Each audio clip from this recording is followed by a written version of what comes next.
কালাইয়ে যথাযথ মর্যাদায় মহান বিজয় দিবস পালিত। জয়পুরহাটের কালাইয়ে সূর্যোদয়ের সাথে সাথে জাতীয় পতাকা উত্তোলন করা হয়।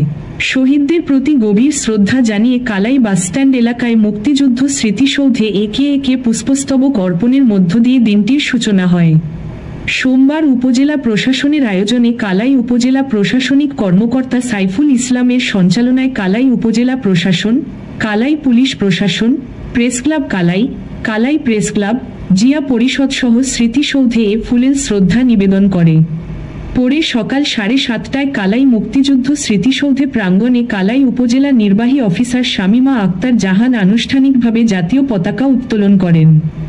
এ সময় কালাই সহকারী কমিশনার, ভূমি কর্মকর্তা ইফতেকার রহমান, কালাই থানার ভারপ্রাপ্ত কর্মকর্তা ওসি জাহিদ হোসেন, কালাই থানার বিএনপি যুগ্ম আহ্বায়ক মওদুদ আলম, পৌর বিএনপি সাজ্জাদুর রহমান তালুকদার সোহেল, কালাই জিয়া পরিষদের সাধারণ সম্পাদক ও সাংবাদিক তৌহিদুল ইসলাম তালুকদার লায়নর, কালাই প্রেসক্লাবের সভাপতি এটিএম সেলিম সরোয়ার শিপন উপস্থিত ছিলেন।